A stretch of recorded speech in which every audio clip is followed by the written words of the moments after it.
Hello everyone, this is Asra Sultana, Assistant Professor in Triple Department working in ISL Engineering College. I am taking the subject Electrical Machines 1 for Triple second year students. Today's class we are going to start the second unit. So in the before I start the second unit, so let me revise unit 1. So in unit 1 we have studied about magnetic field, circuits, force and torque. We have seen review of magnetic. This is the entire syllabus of unit 1. So these are my notes, students. I'll share this in WhatsApp group. First unit is over, so I'll share the first unit notes. So review of magnetic circuits, MMF, flux, reluctance, inductance, review of Ampere law, Biot-Savart law, Faraday's law, Lenz law, BH curve, energy stored in magnetic circuit, force as a partial derivative of stored energy with respect to position of moving element, torque as a partial derivative of stored energy with respect to angular position of rotating element. So electromagnetic system is an essential element of all rotating electric machinery and electromechanical devices as well as static devices like transformers. So we have seen that electromechanical energy conversion is required for both AC DC machines. Okay, transformers also. Transformer is also AC machine. It does not have any moving parts. It is a static device, but still all these machines which have rotating parts or which are static, every machine requires a electromechanical conversion. Okay, so role of electromagnetic system is to establish and control electromagnetic fields for carrying out conversion of energy, its processing and transfer. All electric motors and generators ranging in size from fractional horsepower units found in domestic appliances to gigantic several thousand kilowatt motors employed in heavy industry and several hundred megawatt generators installed in modern generating stations depend upon the magnetic field as the coupling medium. Okay, so whether it is small motor or large motor, all the motors and generators require a coupling medium, magnetic field as a coupling medium for interchange of energy in either direction between electrical and mechanical systems. So including transformers will require this electromagnetic conversion for transfer of electrical energy from one circuit to another circuit. So other essential devices like relays, circuit breakers, etc. will need the presence of a confined magnetic field for their operation. Then we have seen what is a magnetic circuit. Magnetic circuit is a closed path which is traced by the magnetic lines of force. Magnetic flux lines will leave the north pole and flows through the entire circuit and terminate at the point from where they have started. So in order to maintain the flow of magnetic flux, magnetic circuit will contain high permeability materials like iron, soft steel, etc. So similar to electric circuit, we are having a magnetic circuit which will have a closed path. Okay, and in that magnetic lines of force will be present. So in electric circuit, current will flow here, flux will be there. Okay, or magnetic lines of force will be present, and it will maintain the high permeability. It contains high permeability materials like iron and soft steel, etc. So how to find out the direction of these magnetic flux lines? By using Fleming's right hand thumb rule. So when you see this right hand thumb rule, where thumb represents when you curl your fingers, and this is a conductor, and this is the direction of flux, direction of current. So thumb will represent the direction of current, curled fingers will represent the direction of magnetic flux lines. Right hand screw rule. So imagine a screw to point in the direction of current, direction of magnetic flux in direction of screw turn to move in forward direction. So this is a screw rule, right hand screw rule. So this is the motion. Screw will point in the direction of current and direction of magnetic flux in the direction of screw turn to move in forward direction. So direction of current in a current element. How to see that what is the direction of current and what will be the direction of flux. So it is convenient to show the cross section of conductor instead of showing conductor as a whole. So what we are doing here, this is observer and this is a circle and a dot means what? Conductor carrying current towards the observer. Okay. And a circle carrying cross means what? Conductor carrying current away from the observer. And this is the direction of current. Upward is the direction of current here, downward is the direction of current here. I hope this is clear to everyone. Flux distribution in a current carrying conductor. Flux distribution in the current carrying conductor coming towards the observer is uh, shown in this figure, figure C, and flux distribution in the current carrying conductor going away from the observer is shown in the figure, figure A and B here, towards the observer and away from the observer. Okay. Direction of field is determined by below notation. So now, according to the direction of current, direction of field will be represented like this. Okay. Towards the observer and away from the observer, these are the direction of fluxes. Now, what is magnetic flux? Total number of lines of force in a steady magnetic field is called as magnetic flux. Units of magnetic flux are Webers. Total magnetic flux passing through surface is phi is equal to closed integral B into ds. This is integral ds is nothing but closed integrated surface. Magnetic flux density, it is represented by B. It is defined as a magnetic flux per total number of magnetic lines crossing through the unit area normal to the direction of flux. Units of this magnetic flux density is Weber per meter square or Tesla. B is given as phi by A, that is phi is magnetic flux, A is the surface area. Next we have seen magnetic field intensity H. Magnetic field intensity is defined at any point a force experienced by unit north pole at that point when it is placed in a uniform magnetic field, and H is similar to E in starting electric field. Units of magnetic field intensity is Newton per Weber or ampere turn per meter. Permeability, it is represented by mu. Relating B and H through material is called as permeability, that is B is proportional to H. If you remove the proportionality, then we will get mu as a proportionality constant. B is equal to mu H or B is equal to mu naught mu R H. Mu naught is absolute permeability, mu R is relative permeability, mu is absolute permeability. Okay. Units Henry per meter. For free space, mu R is 1 and mu naught is 4 pi into 10 power minus 7. Mu R is greater than 1 for magnetic materials and it equal to 1 for non-magnetic materials. So magnetic materials are used to solve magnetic field problems using circuit solving approach. It will consist of elements such as toroids, transformers, motors, generators and relays. In magnetic circuit, magnetic flux produced is driven by magnetomotive force. It is equal to Ni, number of turns into current. Units of magnetomotive force is ampere turn. It can be defined magnetomotive force. If it is asked in 2 marks question, you have to write the definition here, students. Magnetomotive force is defined as integral of magnetizing field H around a magnetic circuit. That is MMF is equal to integral HDL. Let us consider a solenoid as shown in the figure. It has N turns carrying current I. Current is flowing in every turn of coil. So total current will be N into I. So I total is Ni. By Ampere's circuit law, MMF is equal to integral HDL. Biot-Savart's law, very important. All these laws are very important. So Biot-Savart's law states that magnetic field intensity, let us denote it by dH, produced at some point P. So let us consider there is some point P as shown in the figure by differential current element ID.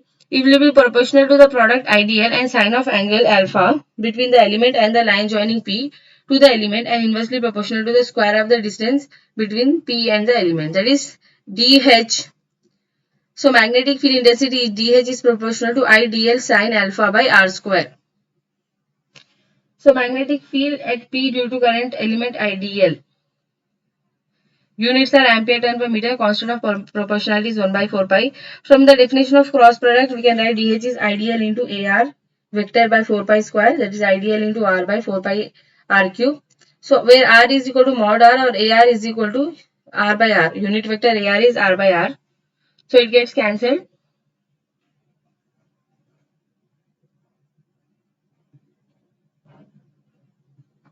So direction of dH can be determined by right hand thumb rule.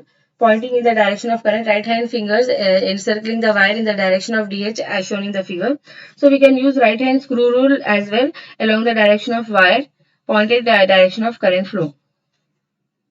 So direction of advance of screw is the direction of dH as shown in the figure.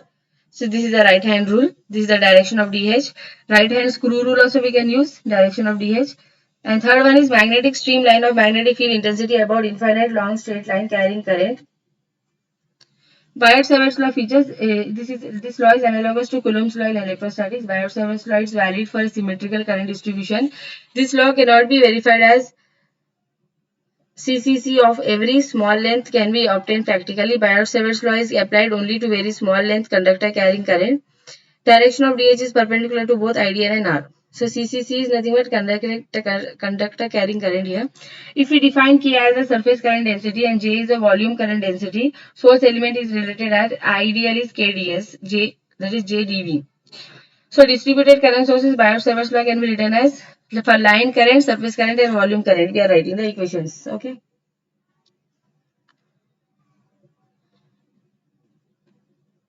Ampere circuit law. Ampere circuit law states that line integral of H around a closed path is exactly the same as the current I enclosed by the path. So the integral HDL is equal to I enclosed. By applying Stokes theorem, I enclosed is integral HDL, that is integral curl into H, that is ds. Okay. So apply Ampere's law to determine H for some symmetrical current distribution. Let us consider an infinite line current and infinite current sheet. Okay. So we are seeing an infinite current sheet, finding out the applying the Ampere circuit law to that. Okay. You may get a question to just define the laws. Okay. If you define or explain Ampere's law, Biot-Savart's law, Faraday's law, Lenz's law. 4 laws are there in your syllabus. Analogy between magnetic and electric circuit we have seen. Okay. Faraday's first law.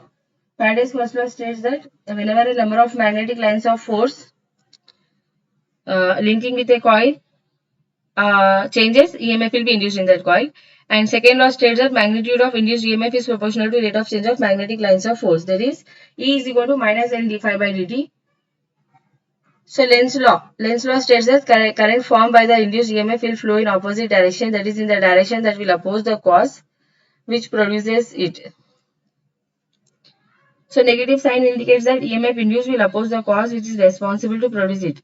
Self-inductance, mutual inductance, all these things I have said in detail in the lectures. Please refer the lectures of first unit, students.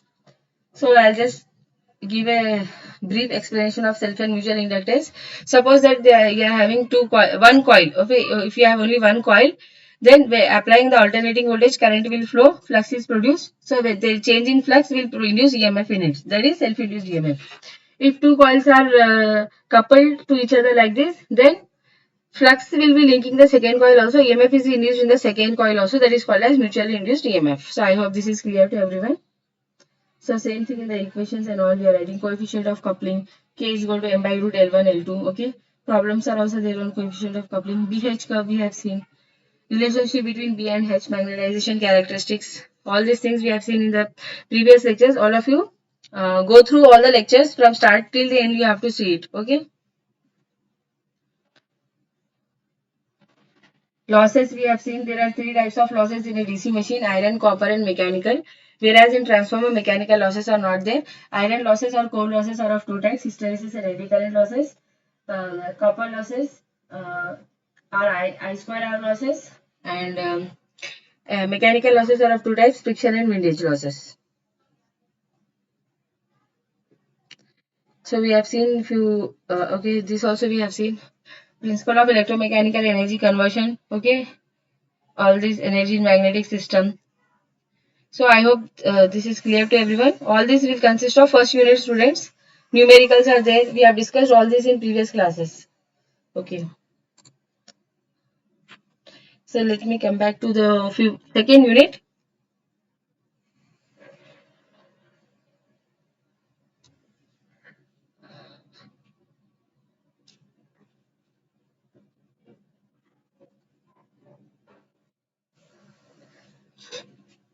So we shall now start the second unit. The contents of second unit is the heading will be the DC machine, and in the DC machine we are going to study about basic construction of DC machine, magnetic structure, stator yoke, stator poles, pole face or shoes, air gap and armature core, visualization of magnetic field produced by the field winding excitation, flux per pole, EMF induced, lap and wave winding, derivation of EMF equation, armature MMF wave, derivation of torque equation, armature reaction, air gap flux density distribution with armature reaction. Okay.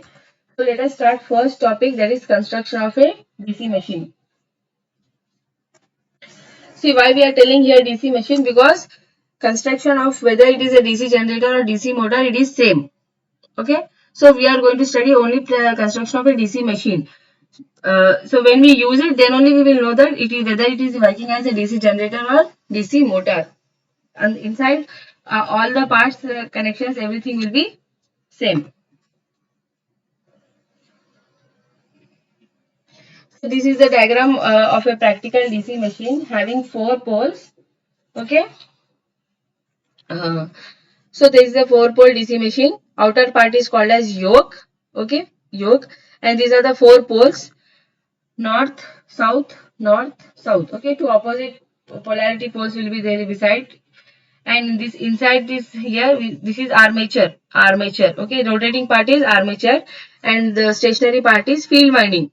This is terminal box, plus minus battery will be given here, or the supply will be given, DC supply, to energize these magnets. Then inside this, so magnetic field will be produced by electromagnets.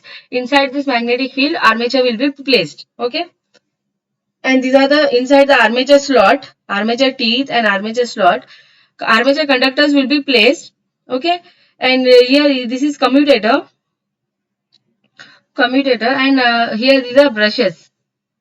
Commutator, brushes, field winding, pole. These are the 4 poles. Okay, pole, and this is pole core, and these are pole shoes. So I hope this is clear to everyone. Outer part, yoke. Then we are having field winding. Then pole core, pole shoe. This is pole core. This is pole shoe. Then this is armature. Armature core, armature winding, armature tooth, armature slot, brushes, commutator, and these are the shaft. So I hope the construction is clear to everyone. All of you should draw the diagram. Construction of a practical DC machine in your books. Okay. So a DC machine consists of 2 basic parts. One is stator, another one is rotor. Okay. Stator, in this case of DC machine, is the field winding, and rotor is the armature. Armature is rotating part, and field winding is the stator part. Okay. So we are having outer part called as yoke. So outer frame of a DC machine is called as yoke. It is made up of cast iron or steel. It will not only provide mechanical strength to the whole assembly, but will also carry the magnetic flux produced by the field winding. So the function of yoke is two functions. First one is it will give the mechanical strength to the whole assembly, and also it will carry the magnetic flux produced by the field winding.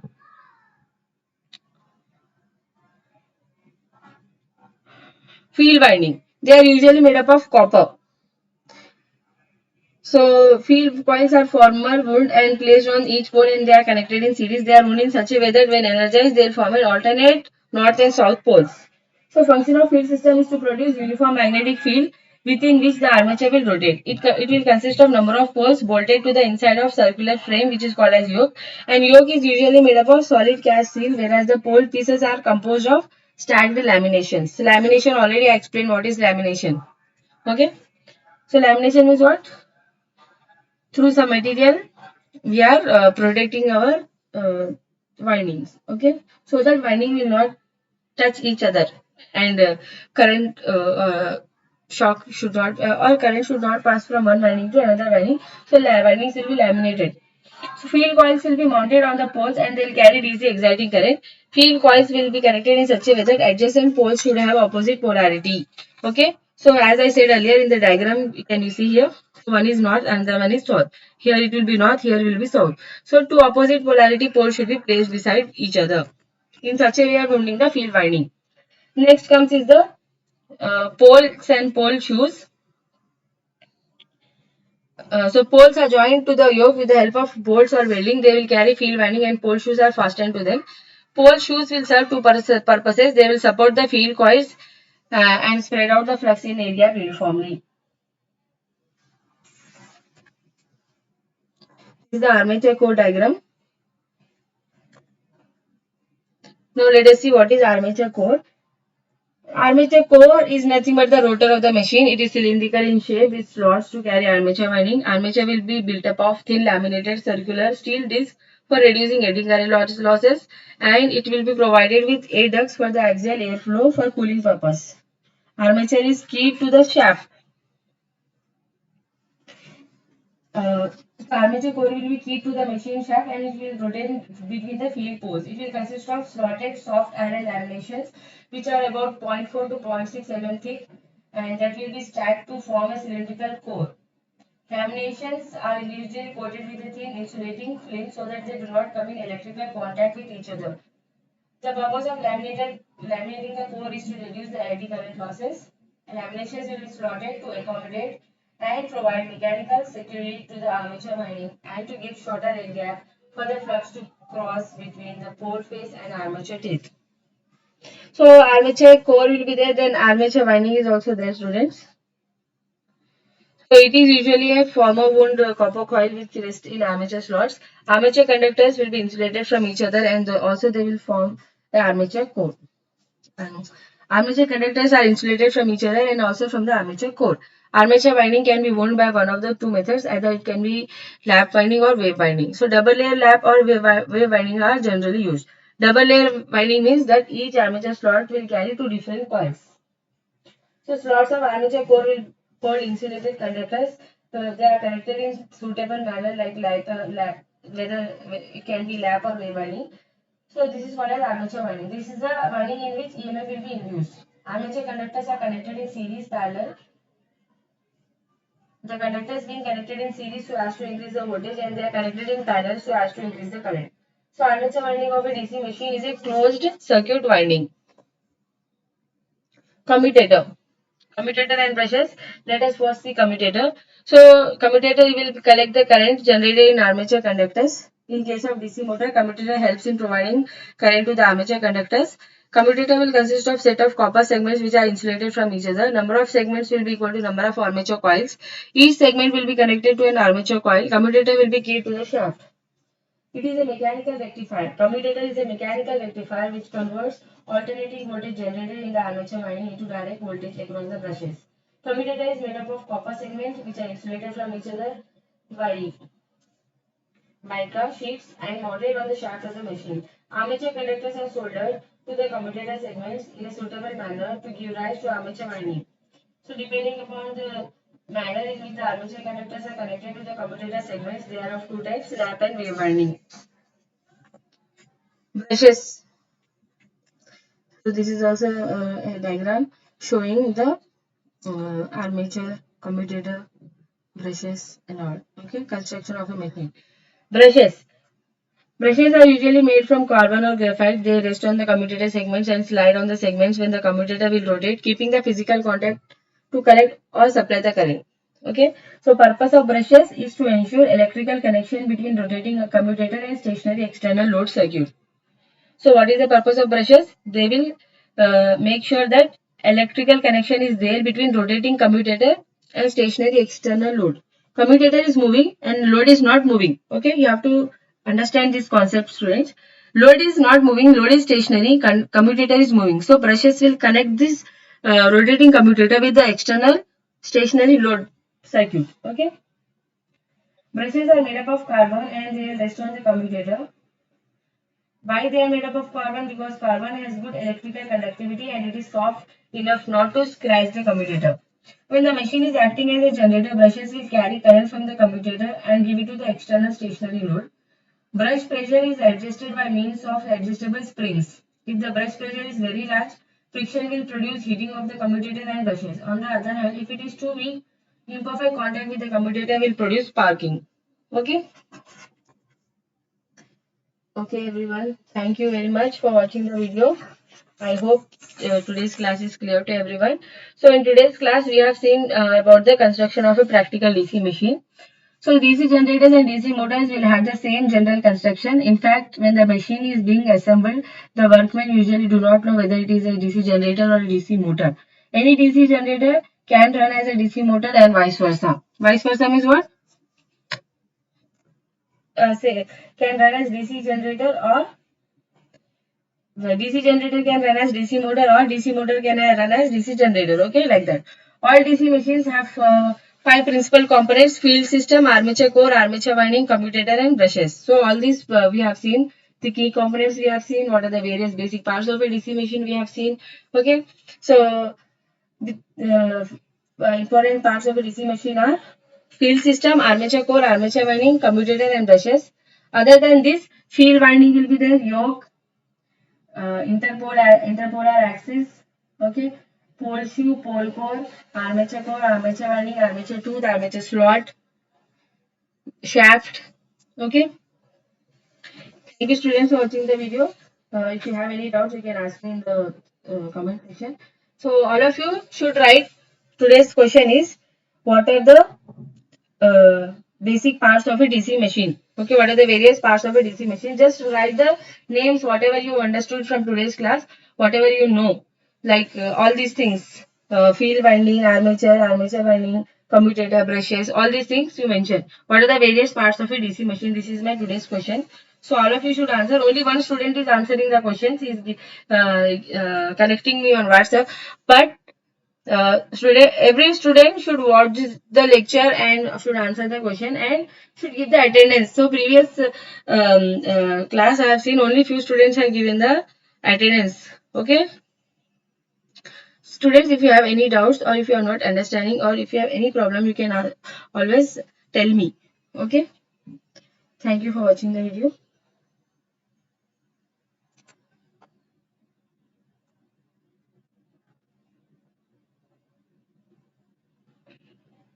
So all the students should attend the classes of all the faculties. And one more thing, so please subscribe the channels of all the faculty members.